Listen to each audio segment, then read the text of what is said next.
This is the Town of Ayer's Community Preservation Committee. I'm going to read the text for remote participation. It's Wednesday, June 4th, 7 p.m. In accordance with Chapter 2 of the Acts of 2023, suspending certain provisions of the open meeting law, public bodies otherwise governed by the OML are temporarily relieved from the requirement that meetings be held in public places, open and physically accessible to the public, so long as measures are taken to ensure the public access to the body's deliberations through adequate alternative means.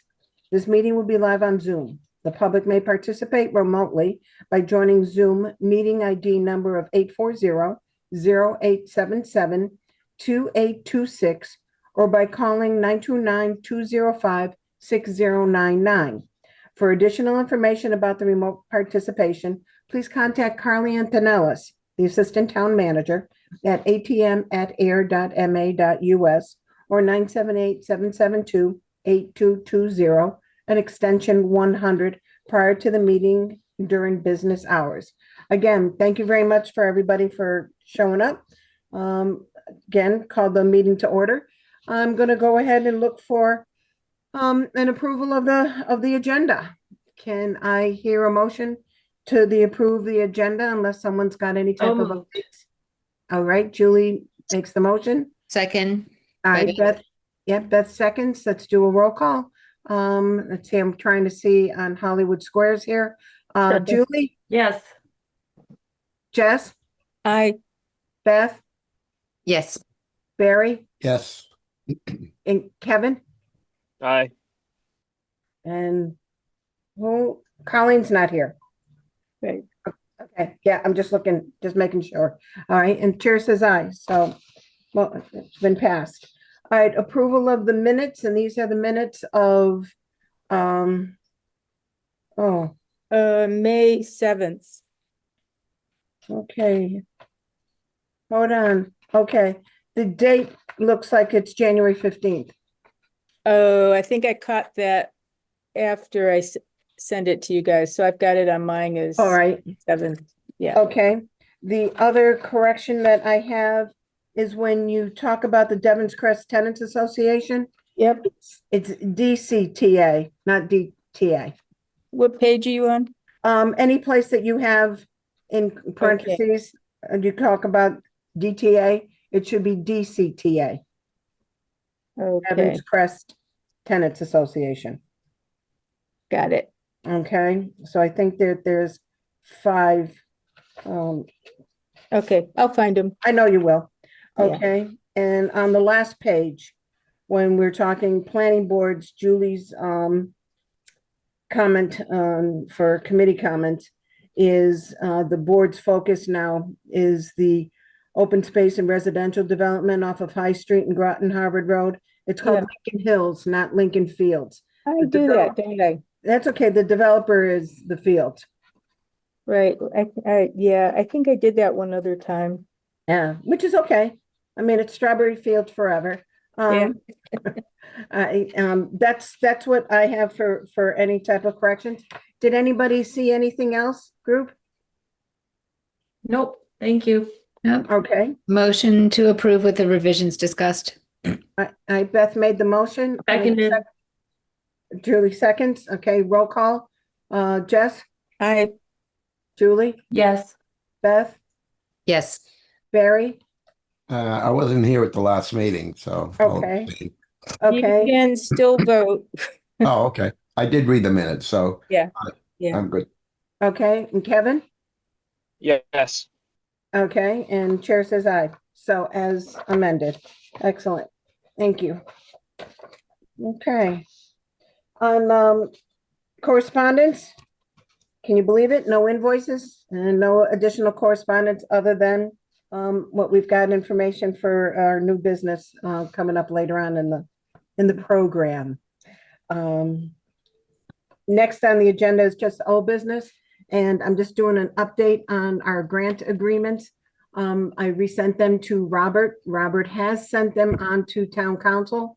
And I did make a comment with regards to Beth. You recommended that we can put the two housing trust ones possibly together. he's gonna see whether or not that will work, because the first request had it broken down that 3,000 was being used for, the, oh gee whiz. When somebody gets, you have your books checked. I know when you have your books checked. Audit. An audit, thank you. Yeah. I know, I'm coming up with the word with an I. The independent auditor, and we had that 3,000, they had the $3,000 put to the side. They're gonna try to figure out how to work that instead of just being, it was a blank of 200,000 and 200,000, it was broken up, so, so they've got, right now, town council is looking at three, the 71 Sandy Pond, the Newton Street, as well as the two housing, trust. So pretty much that's the update. I wish I had more, but I don't. We have to do one for the library roof, right? Correct, Okay, right, and I haven't generated that yet. okay. But again, let's get the feedback from town council, because again, we worded it more legalese with the Yeah. whereas and all that. So let's make sure that, that looks good. All right, that down. The roof. Okay. Any other questions from the team? Nope.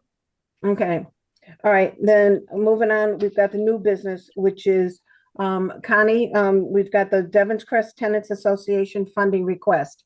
It is the funding, the available, right, eligibility request. And this way here, we can go ahead and, again, review it and see what type of questions that we could, that we might have, as well as they move forward. I think that would be good to, go ahead and, like I say, get the paperwork started. I'm gonna, if there's nothing else, I'm gonna turn it over to Connie. Great. Thank you, Madam Chair.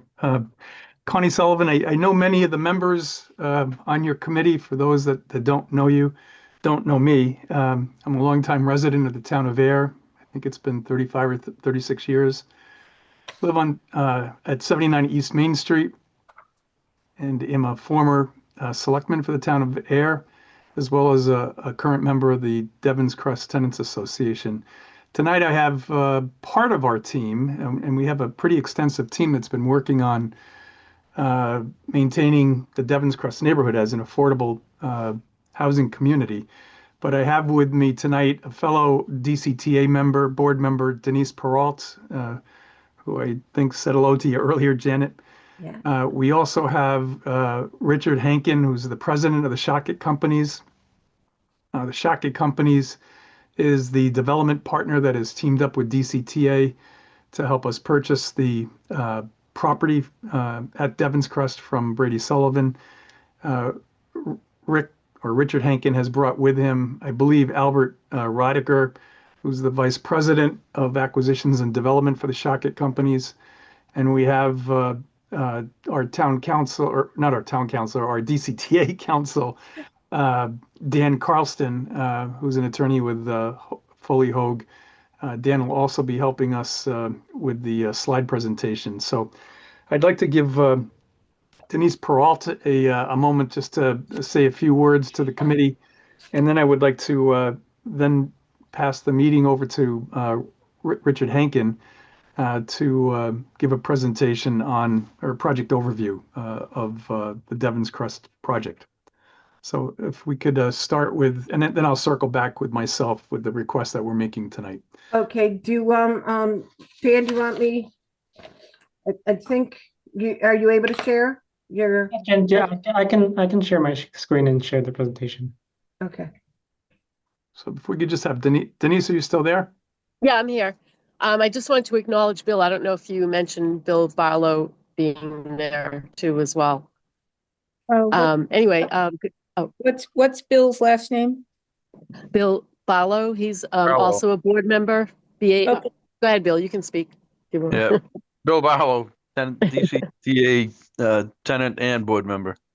And how do you spell your last name? Barlow. Minutes.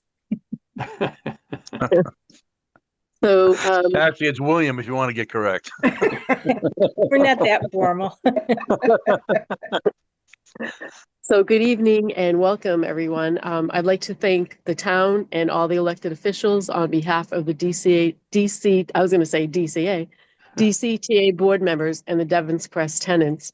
It has been a very long, unknowing journey since June of 2021, so it's now 4 years. Many of us could never have imagined that we could come this far.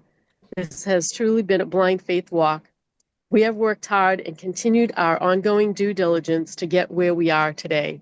Though there are some things to sort out, we are truly optimistic that we will reach our goals. We appreciate you taking the time out of your busy day, and we look forward to finishing the race. The town's continued support is critical to our chance of success in this project. Again, thank you. Great. Thank you, Denise. Madam Chair, if I Well, could you're then, welcome. Thanks, Connie. if I could have Richard Henkin now lead the an overview of the project. Hi, thank you, Connie. Thank you, Madam Chair. Thank you, Denise. Denise, you nailed it. We have come incredibly far, and we really are rounding third and heading home. And I do not want to jinx it, but we've made great progress, and it's been an incredible team effort. And it's been such a joy to get to know Denise and Bill and all the folks on the DCTA and all of the great pro bono lawyers who've been giving tons of their time to getting this moving. So thank you for the opportunity. Thank you for making the time for us. With me tonight is Bert Rodiger, who is Shockit Company's head of development and acquisitions. Shockit is a 50-plus-year-old company. We've been owning, operating, developing affordable housing throughout New England for the full 50 years plus. We currently own and or operate approximately 5,500 units across New England, 95% of which are affordable in one or another program. We've got lots and lots of experience working with and for nonprofits. A couple of local CBCs in and around Boston, as well as a national faith-based nonprofit based in Long Beach, California, with whom we've acquired and preserved over 3,000 apartments and kept affordable.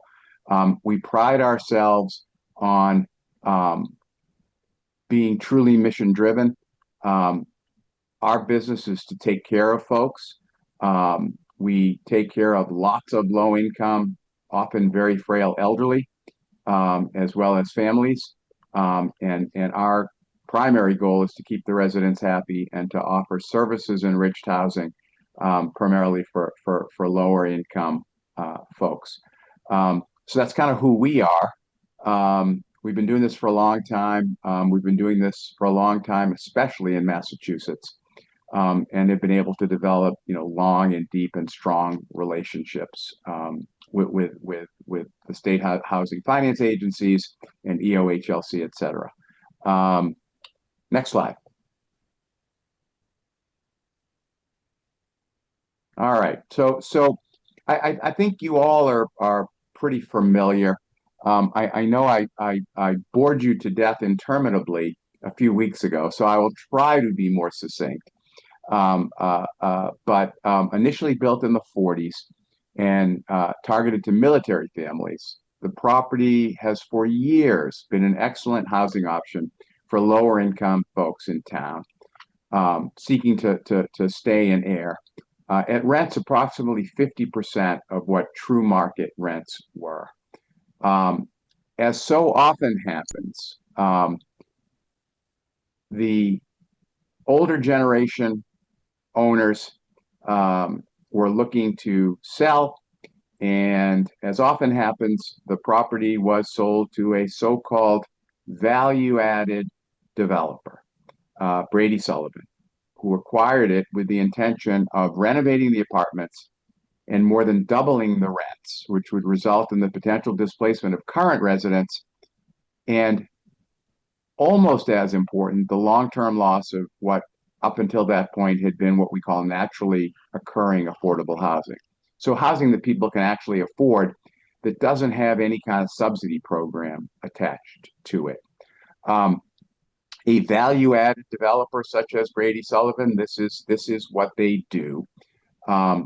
They see hidden value. They invest in upgrading the properties so that they can achieve market rents, and they're able to buy the property based on the then current value, the really low rents, hoping to make a outsized return. Brady Sullivan bought the property in 2021, and it immediately started to increase rents and, force tenants to leave who couldn't afford to stay. At that point, and this was a little before my time, the DCTA organized in order to preserve their tenancies, protect their homes before they were lost to market. That was the Devon's Crest Tenants Association. They began meeting. They got significant state support, backed largely by our state senator, Jamie Eldridge, that provided for consulting services and some pro bono legal help as they tried to fight against the not necessarily evictions, but the big rent increases that were de facto evictions. Dan, next slide, please. So DCTA always had in their mind that they wanted to buy the property back from Brady Sullivan, and tried to get the Brady Sullivan folks to return their phone calls. And again, before my time, this is what I hear. And because they weren't an experienced development company with a balance sheet, Brady Sullivan did not want to talk to them because they did not think there was any way that the residents could perform. So in early 2023, spring of 2023, DCTA put out an RFP looking for developers who'd be willing to partner with them to be able to negotiate with Brady Sullivan to acquire the property and preserve it for the long term. And so they were looking for someone that had experience, had relationships, had done this before, and had a balance sheet, right? So they would be comfortable that if we said we were going to buy the property, we could perform. We could borrow money, and we could make up the difference with our own equity. So we've been working with DCTA to achieve two very important sets of results. Structuring and executing a deal that will preserve the housing for low-income residents, both current and future. And that's sort of job one, is protecting the folks who are there and being able to pass as many of the apartments as possible onto future generations of folks at lower incomes, with the ultimate goal of providing an opportunity for tenant ownership of the property. So again, we want to get you up to speed. We want to tell you a little bit more about what we're doing, and then begin a discussion about our ask of you all of some financial support for the project from the town. Dan?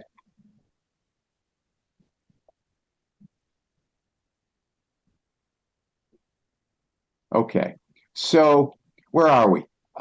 It took a long time to get Mr. Brady at Brady Sullivan to engage, but we didn't give up. The Tenants Association was unbelievable. The community was unbelievable. And it resulted in Brady Sullivan agreeing to sell us the property. And we secured that right by executing a purchase and sale agreement in March of 2025. The Secretary of Housing and Living Communities, Secretary Augustus, whom I know some of you met when he visited the property in 2024, has taken a deep personal interest in this project, in the residents, and in preserving the housing. And frankly, he's been instrumental in getting us this far. What got Brady to finally agree to put this thing under agreement was a Zoom call with Brady and me and the secretary. So we're currently in our due diligence phase. And a lot of what I've said, a lot of what I'm going to say, we've been under some strict confidentiality until recently. And you know, this conversation is permitted as part of the due diligence process. The actual purchase price remains confidential, but can be disclosed following completion of the due diligence period. And Mr. Brady is quite persnickety about confidentiality, so we're being really careful to share as much as we can with as many as we can, without crossing a line. Next slide. So, as you may or may not know, the property consists of 37 buildings, most of which are 2 units, with a few containing up to 6, spread across 4 streets in an attractive rural location with excellent access, as you well know, to intermediate roads and highways. The access to Route 2 is great. The neighborhood is quite attractive. And it's very, very different from your typical affordable housing transaction, you know, to the extent that it's just 114 units spread on some beautiful suburban streets. When we initially started talking with Brady Sullivan, they had renovated 30 or 40 units, and there were a bunch of original tenants still in place, and we thought that we could have a mostly affordable at a relatively low income threshold property. Unfortunately, while Brady ignored us and while time passed, he very aggressively did his rehab, vacated units, and then released 79 of the 114 units are currently fully renovated and at full market rent. He had great success with those units, with doing his work and actually filling the units quickly and getting his asking rents. Today, there are approximately 35 original tenants who are paying the old affordable rents in the unrenovated units.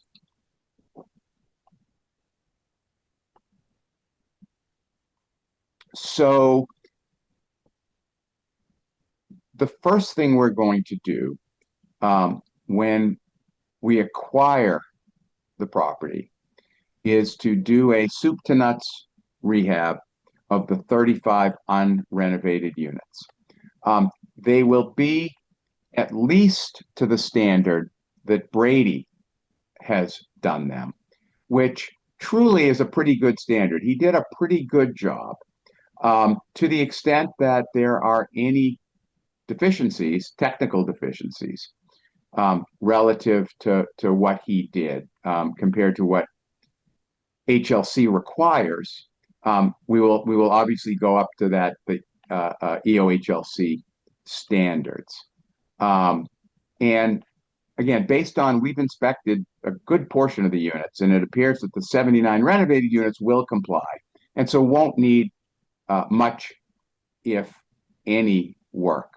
So part of the benefit of all of this, and we expect to spend upwards of $100,000 a unit, is that Denise and Bill will get beautiful brand spanking new units without their rent doubling.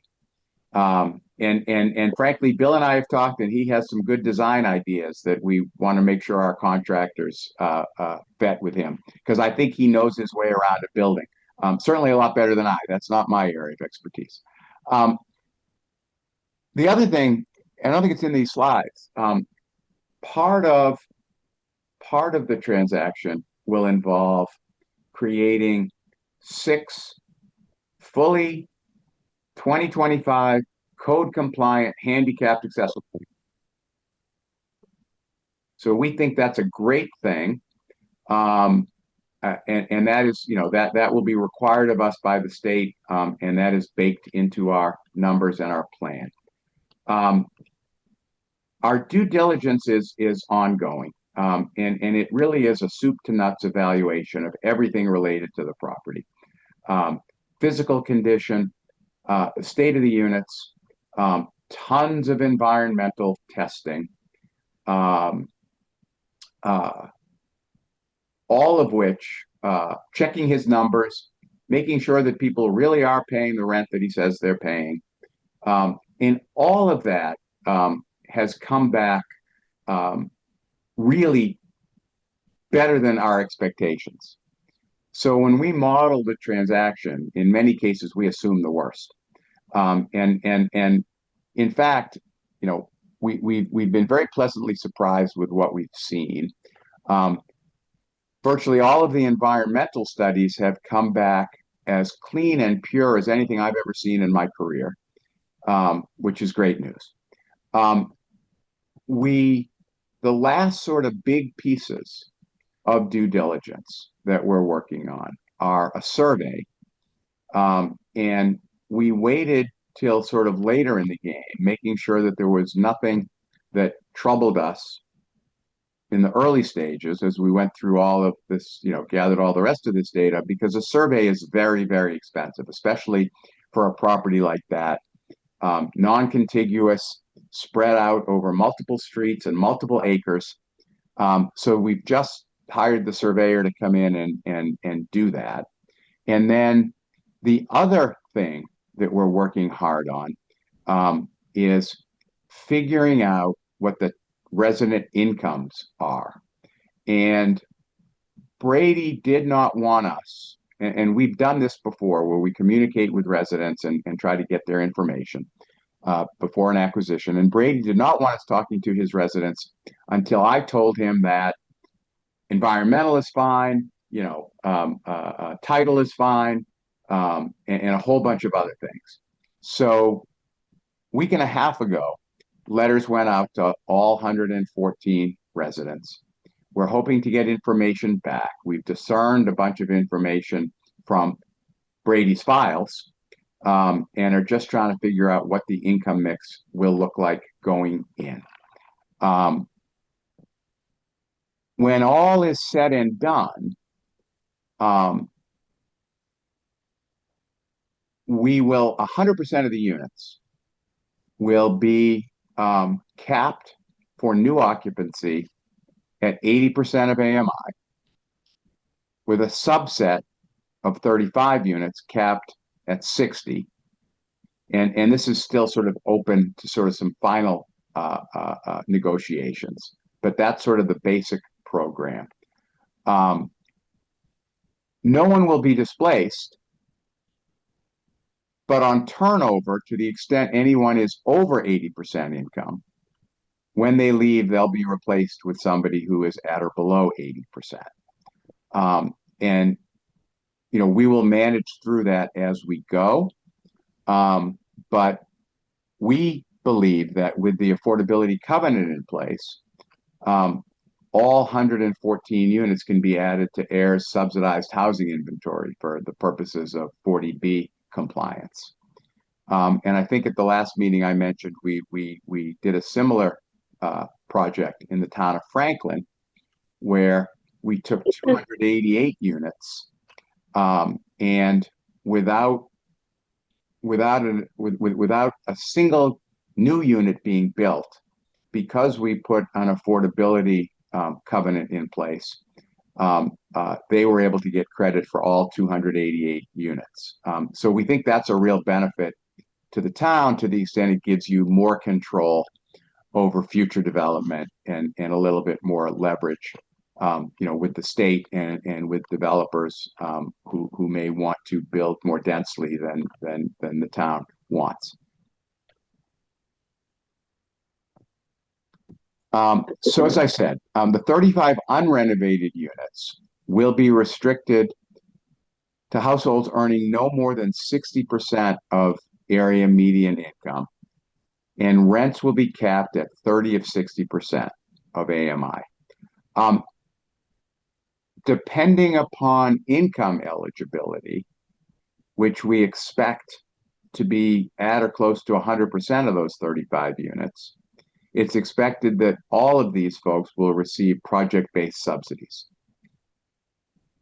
It's unclear exactly what form that will take, but we've got sort of verbal commitments from the state that whether it's Section 8 or project-based mobile vouchers or MRVPs, that some combination or permutation will provide basically, perpetual subsidy for very low income folks. The remaining 79 units will be restricted to no more than 80% of AMI for household income, and the rents will be set at 30 of 80%. And as I said, no current tenants will be displaced. But as units become vacant, they'll be re-rented in accordance with the covenants. So we expect and are happy that as a condition of financial support, were the town to provide it, you guys would be among the parties benefiting from the affordability covenant, of course, and would have the right to enforce its terms. And the getting to 30% of 80%, would be a best efforts, because we can't run afoul of fair housing to force people out. But we expect that there's enough natural turnover that we will get the right unit mix. Next slide. Okay, so we agreed that 90% of our due diligence was done, and we had May 18th to either walk or be satisfied. But we've extended for 60 days with the seller's consent to complete the survey and to get the resident income information. And once due diligence is done, contractually, we've got up to 90 days to close. Plus, we can extend for an additional 60 days each with two options. We are circling October 31st for a closing. We don't want to have to go get extensions. We want to make sure that we get the state financing all lined up. And so that is our plan. And so along those lines, we're actively engaged with HLC, and we have a verbal commitment from a private equity source who will bring the remaining funds to get the deal closed. And just very quickly, the capital will be a combination of debt, private equity, EOHLC, soft debt, and whatever the town contributes to the capital stack. So again, we're shooting for October 31st. And I know timing is critical, and I know your process is somewhat fixed. And so, to the extent that you're providing funds, we don't need them to close. We can borrow them from another source, but they need to be committed in order to satisfy so many of our other sources, right? Our equity, as well as HLC, who, before they write a really big check, are always looking for community support. And I always have the conversation and I say, gee, will a letter do? And they kind of laugh at me. That sort of underscores the importance of financial support from the town. Next slide. So as we sit here today, we are expecting that this property will benefit from 10 to 10.5 million in grants, if you will, from the state. In addition, in a really scarce voucher world, we've got verbal commitment that they're going to find 35 vouchers for our little deal. So they are stepping up really more than anything I've ever seen. I think partially due to Bill and Denise's winning personalities and sales skills. So the estimated project budget will be about $40 million, all in, including acquisition, construction, soft costs, reserves. And the state loves that, because if we were to go into them and start a new deal from the drawing board, instead of 40 million, right? So we're, well under 400,000 a unit. It'd be starting at 800,000 or 900,000 a unit. So it's really good value for the state. So given all of that, I think, we are asking for a contribution of 5,000 per unit from the town, which is a total of 570,000, to help fund the deal and to be a strong show of support for the state. As you all know, we're also engaged in conversations with the Affordable Housing Trust regarding project funding.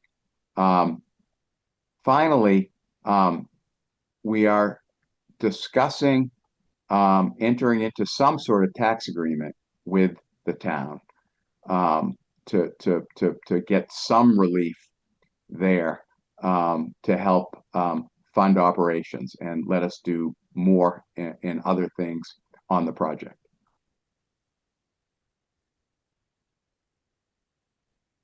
Okay, I know, and I am as far from a CPC expert as you'll ever get. But from what I do know, and with Dan's help, and the rest of the team's help, I think that we can say definitively that the project addresses and satisfies many of the general criteria required for CPA funding.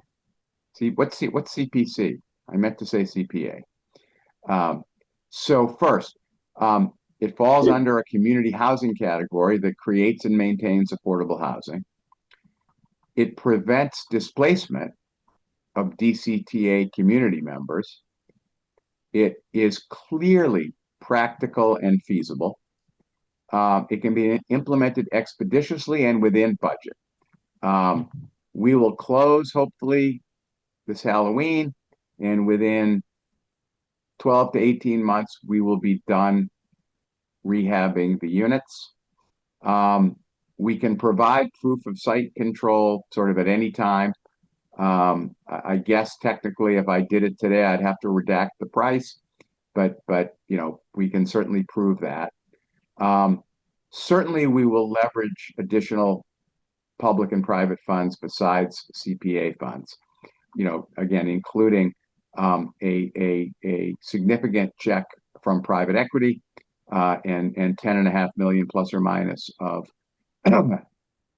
state funding, as well as all the voucher support. We think it'll help the town achieve its 40B goals, as 100% of the units will be treated as affordable for SHI purposes. And we've gotten good support. Thank you to all of you from some other Town of Ayer committees, excuse me, and community groups. We've gotten letters of support from the Select Board and the Chair of the Affordable Housing Trust. So thank you for that. Next slide. Okay, I think I'm to hand it back to Connie, unless folks have questions. Yeah, I would suggest, Madam Chair, if you or your committee members have some questions, now would be an appropriate time to ask them. Okay, I think that would be good. I mean, again, we definitely want to keep affordability in the town. As you well, we're having a difficult time, with some of the new houses that are coming on and whatever. So we want to make sure that the funds are being used wisely. I mean, there's quite a few questions that I have. But one thing I do want to make mention, in your slide presentation, you did comment that let's see, I'm trying to think what slide, that the 79 that have been renovated are currently at full market value. Yes. Okay, CPA funds really can't be used for full market value. So that's what I need to find out when you're requesting the $570,000, the 5,000 per unit. What exactly is that money going to be used for? Other than leverage. I mean, again, I can understand that part, but yeah, to satisfy the acquisition price and the construction, the rehab. okay, so see, when CPA funds are used, we like a good, again, this is part of the grant agreement, is like we like a detailed breakdown of how that money is being expended. So with that, if it's going to be used for acquisition, again, the market rate apartments don't fit. If it's going to be used for renovations, they've already been renovated. So I'm myself, looking at it, it's like, okay, $5,000 for renovation to the 35 units that still need the renovation. That makes more sense because again, the other ones have already been renovated and they are market rate. So that was one of the things that came to my mind when I was reading the document a little bit clearer.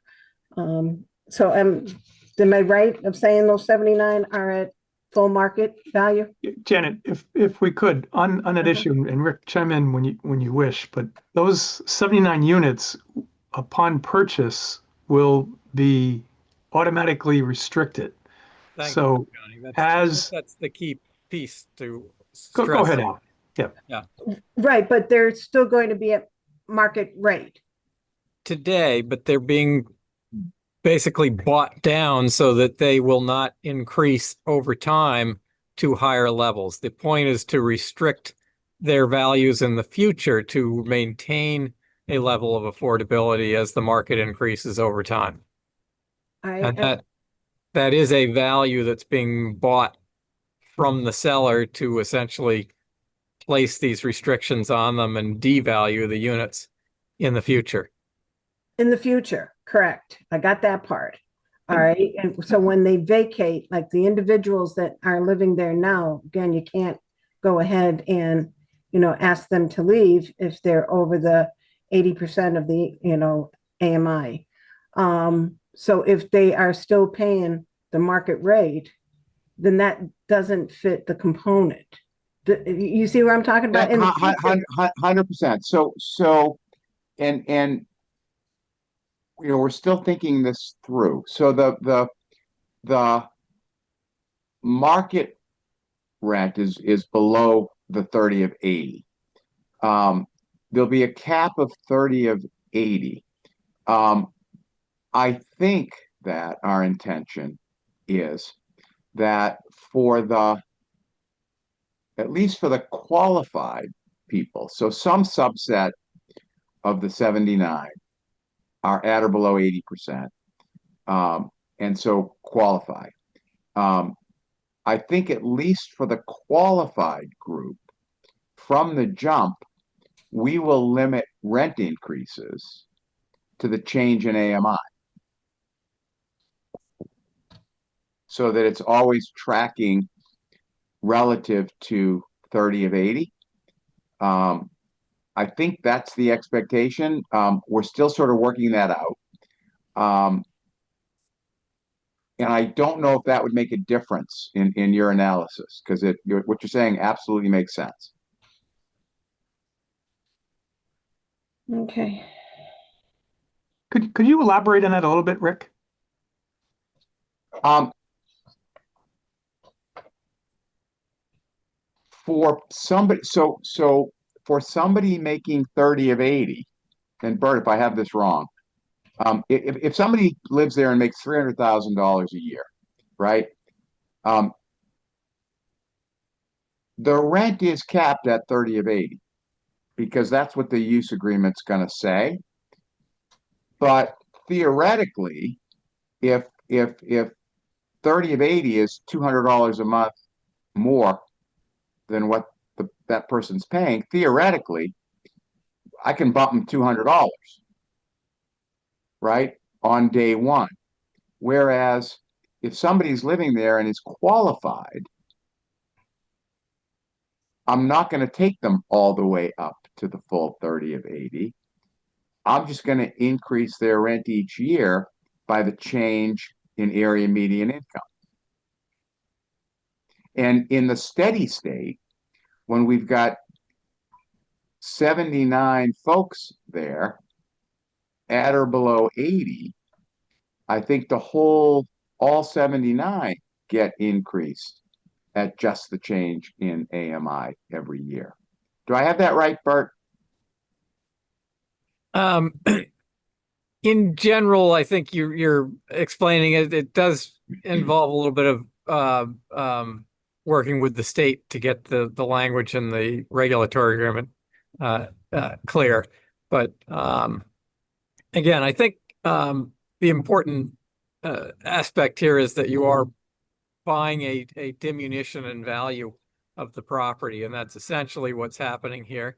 You're buying a much more significant diminution in value on the 60% units, as well as doing rehab work to those units. So, but I think it would be worth the town's while to include all of the units rather than focusing purely on the 60% units, because there is some value to the town in having a restriction on the entire property versus just the 60% units.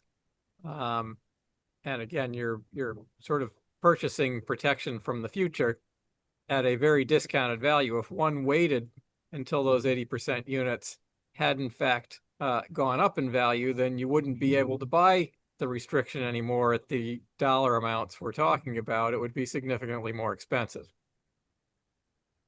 But I understand if the rule is, and I don't know the technicalities of the regs, but if the reg is a hard and fast, if somebody's paying market rent, then it's not eligible. Then we absolutely understand that.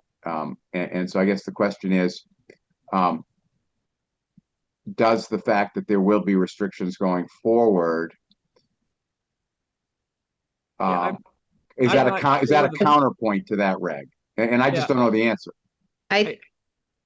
Yes, I have more limited experience with CPA than obviously many of you, but my understanding is that a purchase of a use restriction is absolutely something that would be within the realm of what CPA funds could be used for, at least based on state statute. The town may have their own rules that they've layered on top of that I'm not aware of. But I think that there's ways to work with this. So, we definitely would want to get all of the units in an affordable restriction. So that would definitely be part of the documentation. But the manner in which the CPA funding is used on the project could be something that is specifically allocated to the 35 units, for example, in part of acquisition, or just to avoid the complexity of the legal argument. But it also would be something town council could weigh in on, because, I think as long as we're getting the affordability on all of the units, but the funding, for example, could just say it's only going towards renovations of the 35, but we still get the whole deal, the whole deal still comes across, but the CPA funds, you would only be submitting all of your paperwork for the renovation part, for example. Or if you wanted to do it just for the acquisition of the 35 or whatever, that could work too. Your paperwork is easier if you just do it on the acquisition part, I think, speaking from experience. But, just something to consider if it gets too technical in the legal aspects of things, but you're absolutely right that we do want 100% of the units to be in a affordable deed restricted state. And, I would certainly encourage the team to the extent that you can to consider increasing the number of units that would be at this 50 or 60% AMI.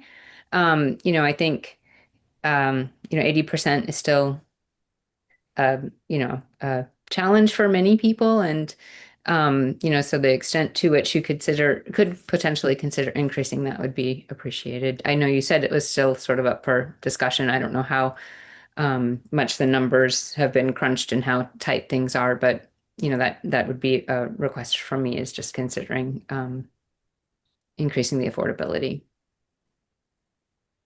Yeah, I don't have an exact number, but changing the affordability levels would have a cost most likely in the millions, not in the levels of dollars we're discussing here.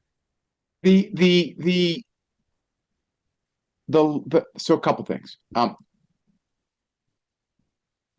We're not sure if those 35 will be restricted at 60 or 50. And if they've got project-based vouchers, we are indifferent. In fact, we would prefer 50s because it's where the greatest need is. Additionally, the really complicated long-term strategy is, and part of our agreement.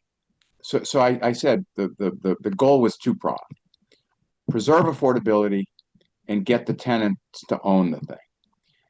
Because Brady Sullivan rehabbed so many units, it really, and we tried, it became impossible. And our original deal with the tenants was, you're going to own it, we're going to work for you, and at closing, we're going to hand it off to you, and we'll manage it, and we'll put up some guarantees, right? And that we just couldn't make it work. So the goal is, and we're Shockit will have to be very smart about how we manage this over 10 years. Because the goal is, and part of our deal with the Tenants Association is that they will have some sort of right of first offer, right of first refusal to buy it at year 10.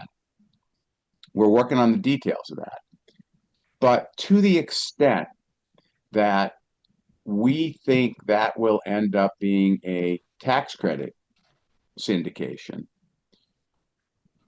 we will be thinking all the time over 10 years of migrating some 80s into 60s, so that at the end of the day, we will qualify for a 100% tax credit deal where 40% of the units have to be at or below 60. And 35 is not 40%. We need another 10 units. And subject to being able to afford the rent decrease, right? That's what we're thinking. So we're sort of, that's the goal, right? And we're in the affordable housing business, and the more and deeper the affordability we can create, the happier we are. Okay, subject to we've got a CRA investor basically who has skinnied down their return hurdle to numbers that I've never seen before that they're willing to accept. So subject to getting them to their return hurdle, this is what we do is affordable housing. And so, for us and our investor, thankfully, a lot of this is about the mission, but we're taking real money from real people, and we've got to pay it back with a return. So really long-winded, and I'm sorry for that. But we share your goal. And all we can promise is that we will be looking for these opportunities. As we sit here today, as Bert said, we can't promise anything because we don't know what it's going to cost and where it's going to shake out. Except we can promise we'll try.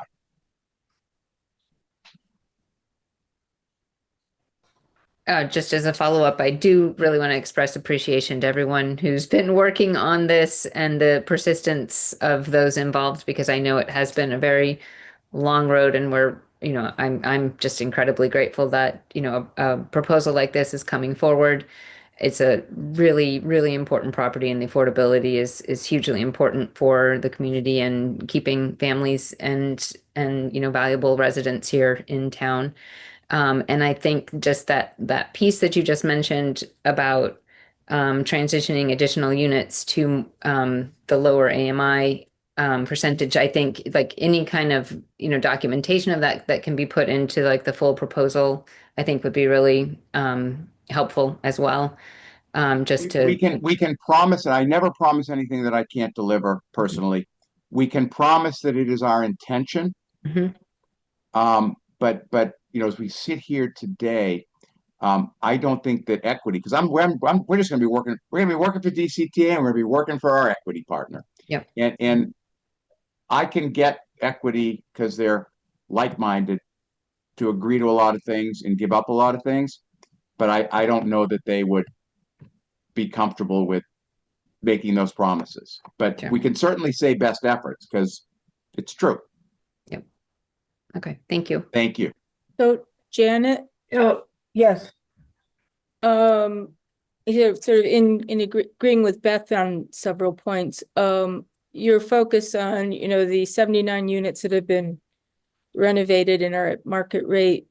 I mean, it seems that this application would need to focus on the semantics and change some of the wording so that the application doesn't focus on all 114 units, given that the $570,000 ask is a small percentage of the whole project cost. It shouldn't be a problem to just reword to focus on the acquisition or renovation of just the 35. I agree. Yeah. No, Okay. that was my point. And, because again, this has got to go to town meeting. And Right. in town meeting, when, if individuals do ahead and hear that it's going to be used at market, rate apartments, or it may not fly. So I'm trying to find ways that it does.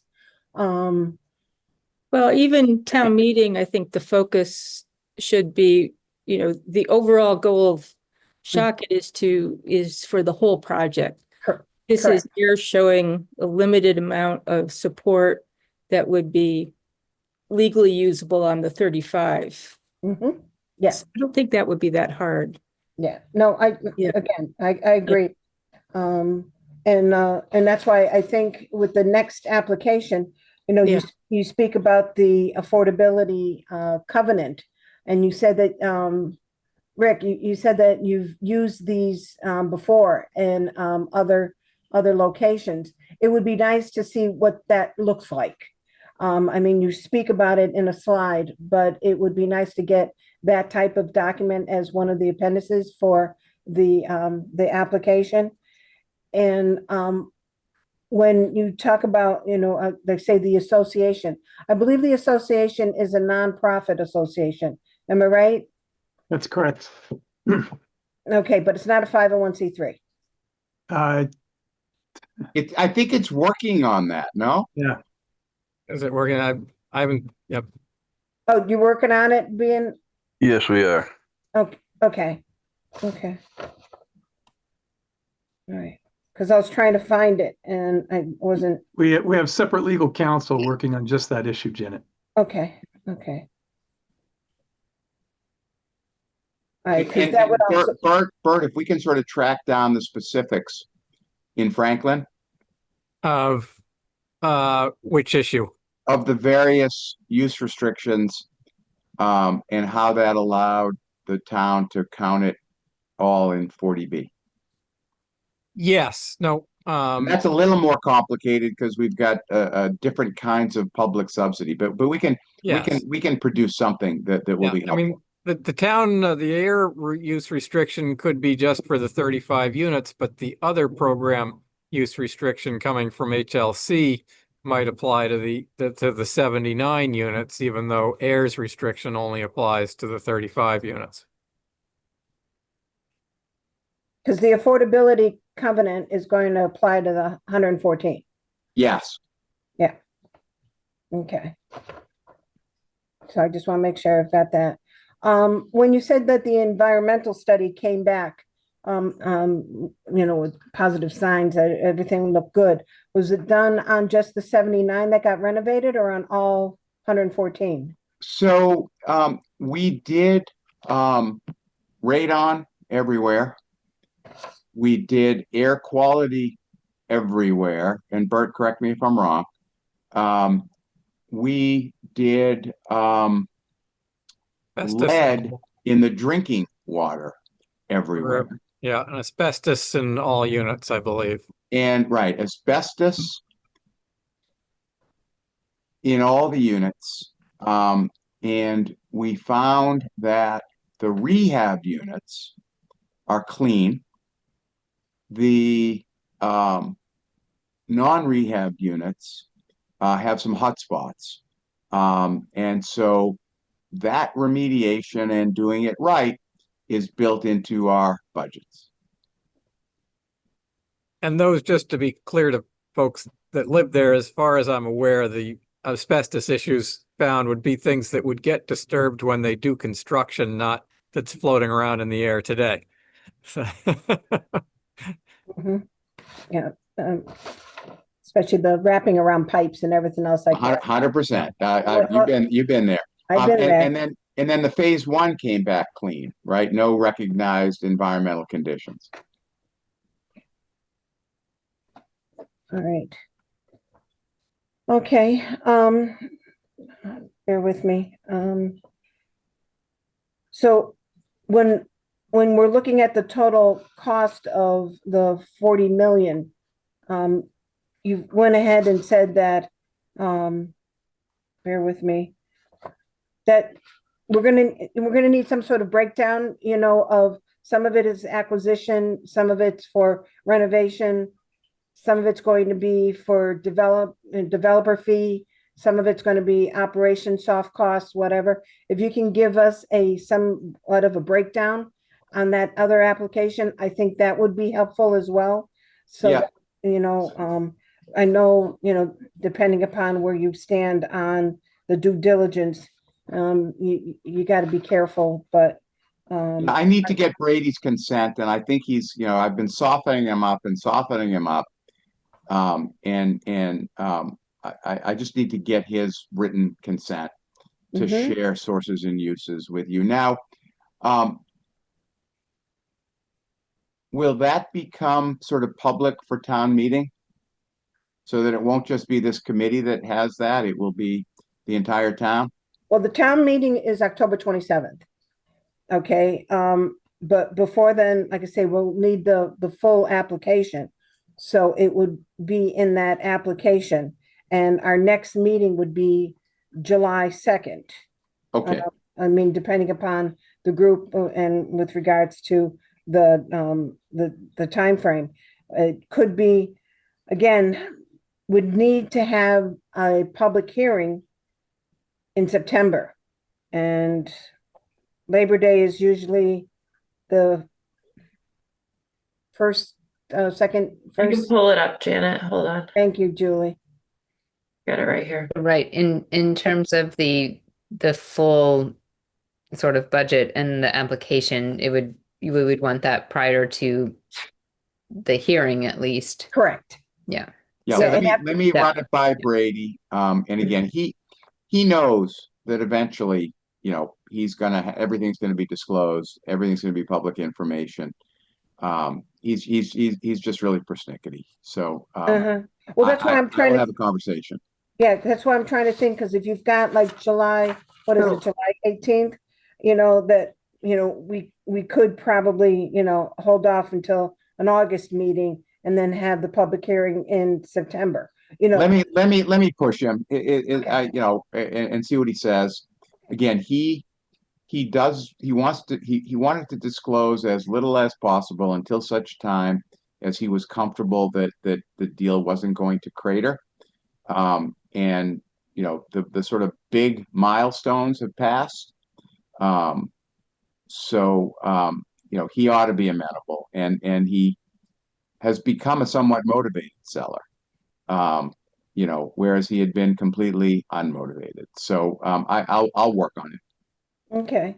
But we got plenty of time, and I need to talk to him about some other things. So I didn't get to it today. I'll call him tomorrow, and I'm glad I didn't call him today because I can put this on my list.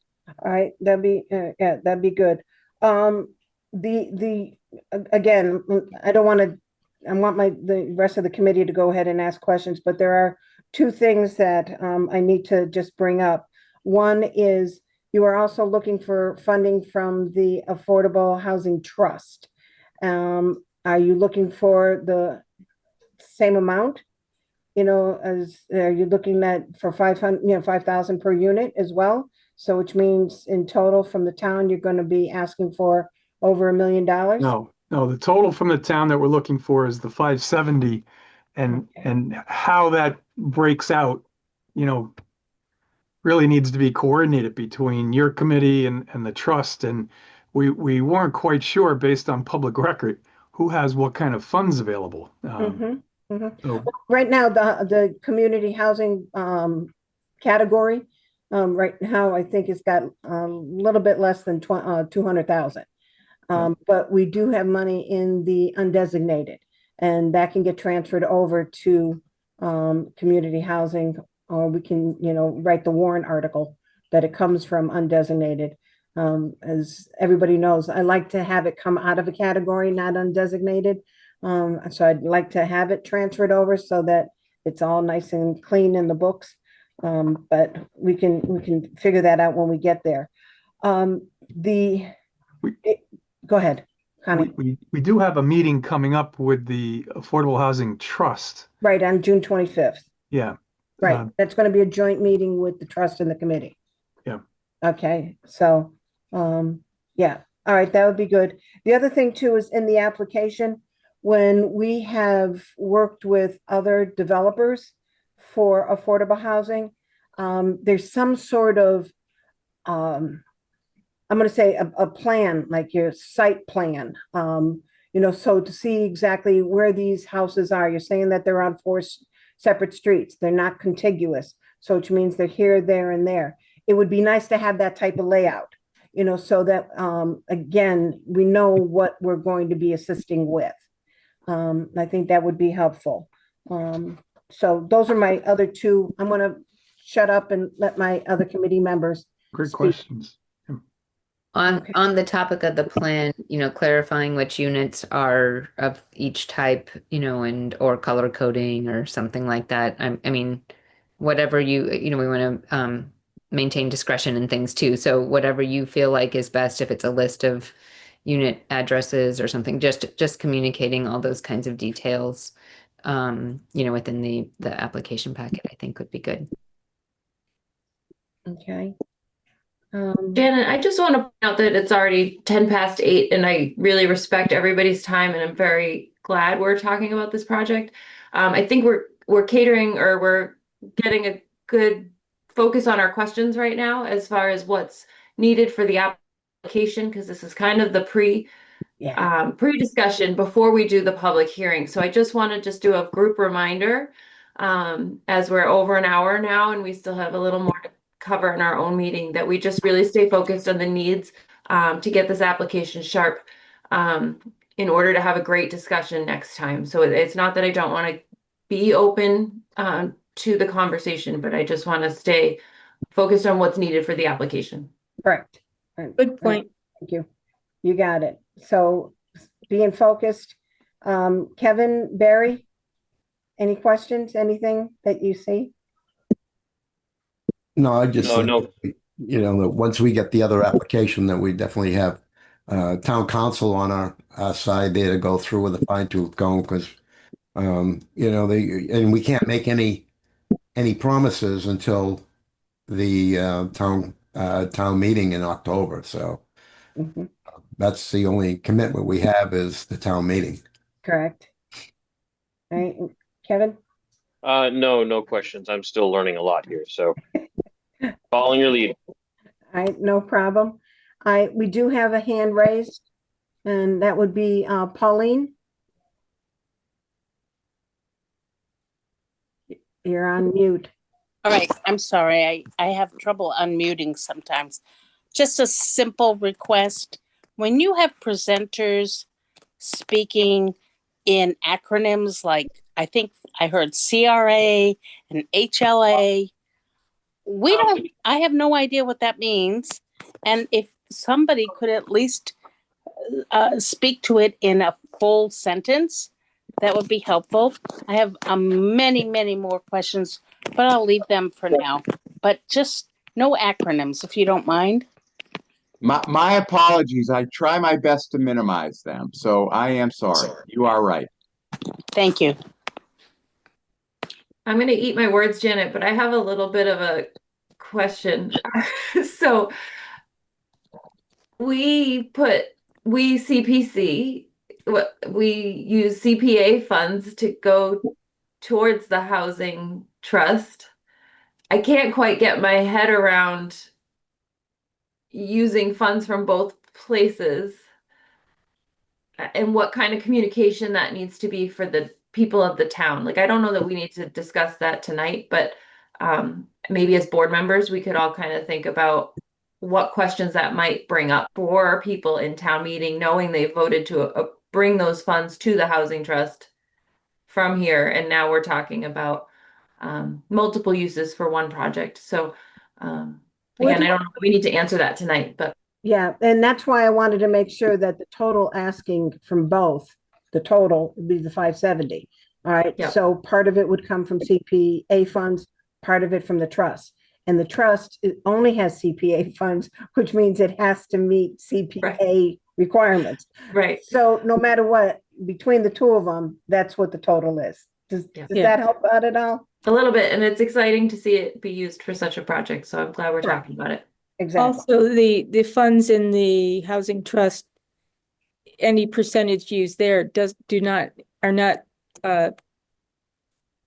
susceptible to a town meeting vote. They're already approved. Correct. It just has to have a public hearing. Yeah. Yeah. I hear that. I guess I just know that we're gonna, if that's on my mind, there's gonna be people in town meeting that are like, well, wait a minute, I already gave that money there. And so we It's just gonna want to be make sure we're resolved. connecting those dots It'll ourselves. be resolved before town meeting. We'll know, how much is coming from the funds already allocated to the trust and how much is coming from a new CPA expenditure. It'll be resolved by then. That'll be great. Thank you. All right, okay.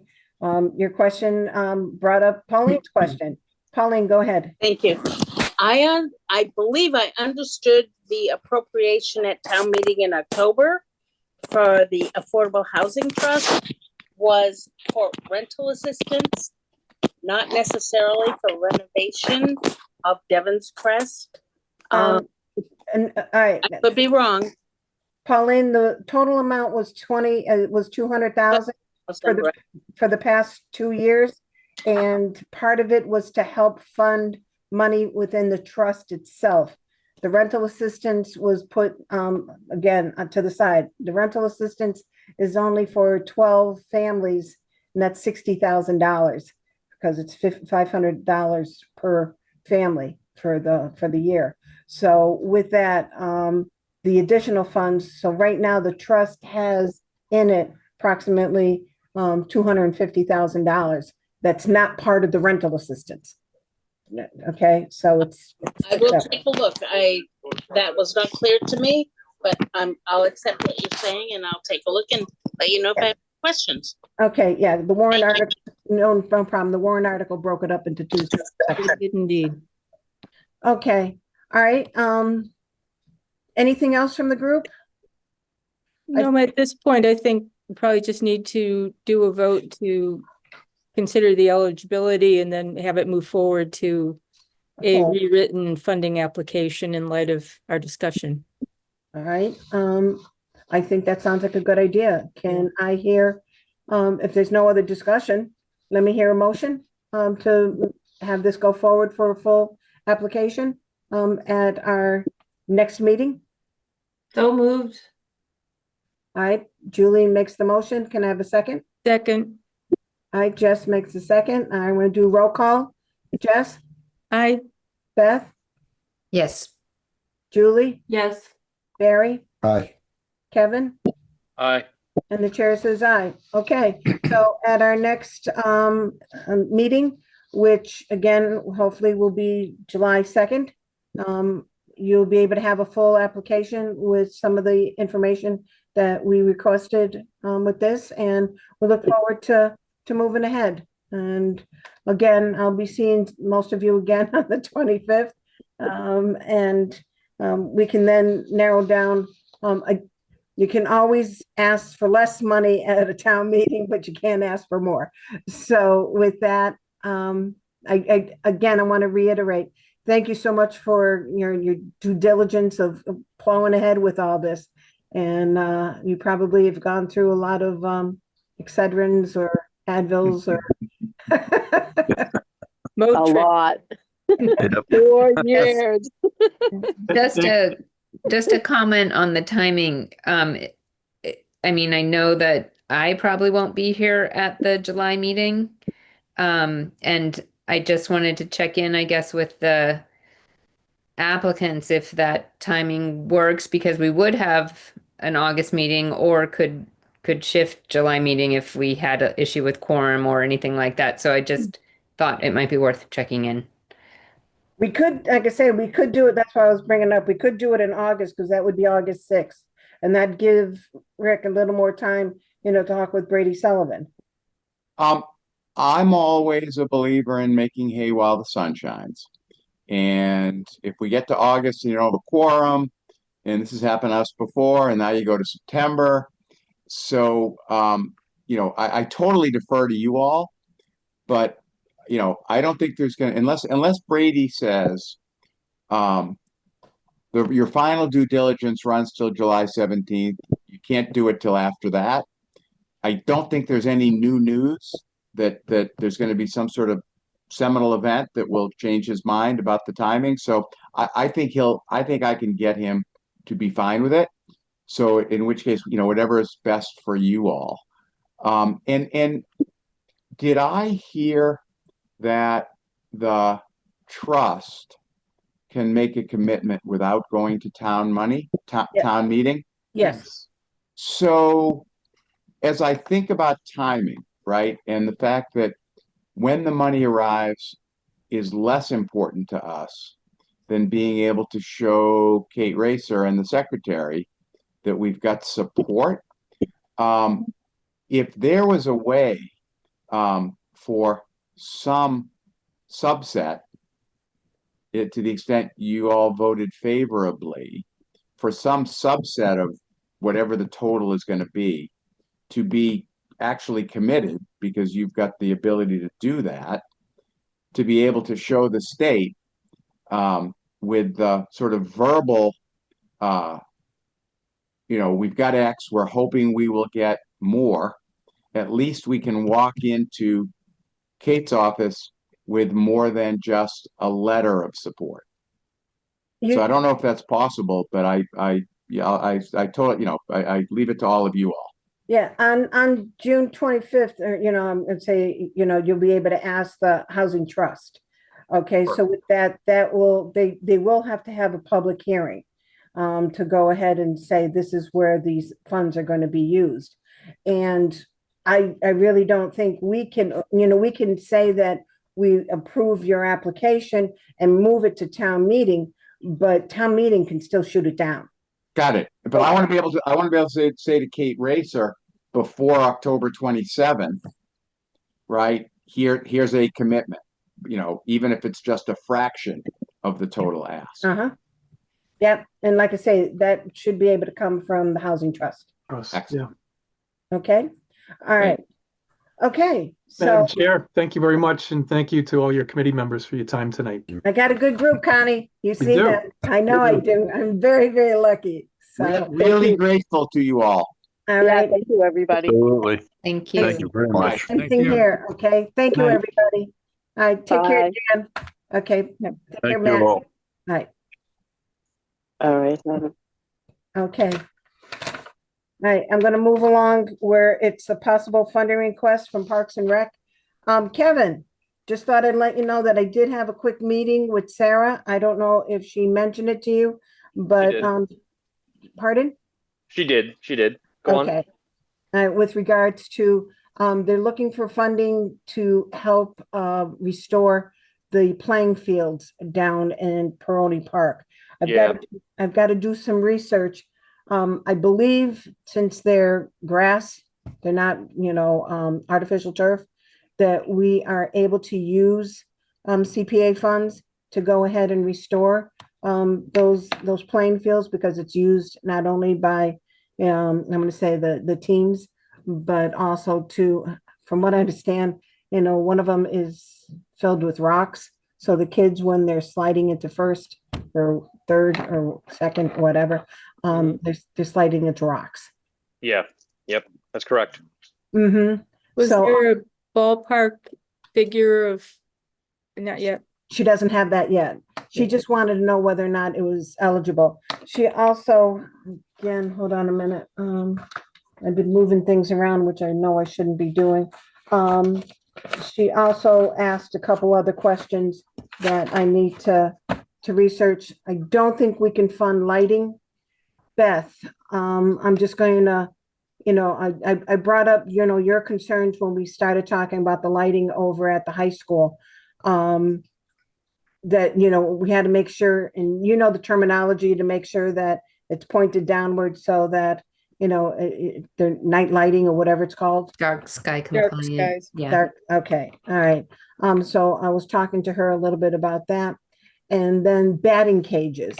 And I told her, I know that we cannot use the funding, the funds for any type of structure, but I don't know, again, if a batting cage is considered a structure because it's a fence.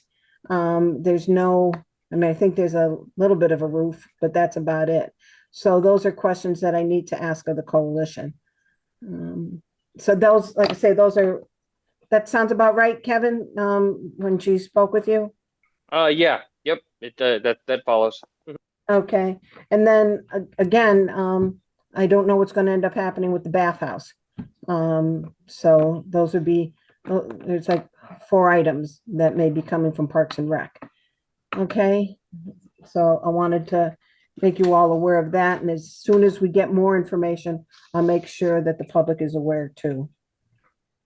And I'd like to reiterate this in public record, any renovation using CPA funds for the bathhouse should also make an effort to, a strong effort to include canoe kayak access on Sandy Pond. Did not bring that up. Thank you, Jess. Yes, that's a sticker. That's a hard line for me. Understood. Yeah. Okay. Excellent. Thank you. All right, so I'm just gonna go ahead.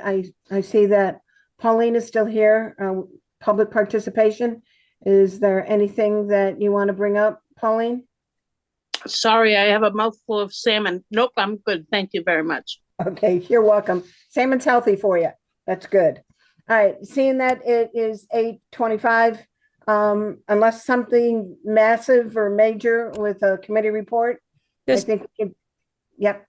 Just one thing, Heather is our conservation agent, has successfully filed for the extension of the open space recreation plan, which the extension was due by May 27th, I think. So she got it in time. The state has responded, so we do have a 3-year extension. Yay! Fantastic. Thank you.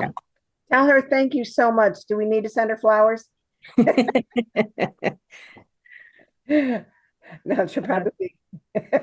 I'll cut some chocolate. Yeah, chocolate. Okay, that's a deal. I'll get some Dove chocolate. All right, if there's nothing, oh, by the way, Barry, your sign looks great on the rail trail. I was going to bring that up, but good. You enjoyed the display on the kiosk there? Yes. Thank you. Yeah, I saw you and Chuck out there a month ago, putting it up. And I walked down the rail trail with mosquitoes and all. And it's like, okay. All right, Jess, I'm gonna need to talk with you afterwards if I can. Okay, I'll stay in. Okay.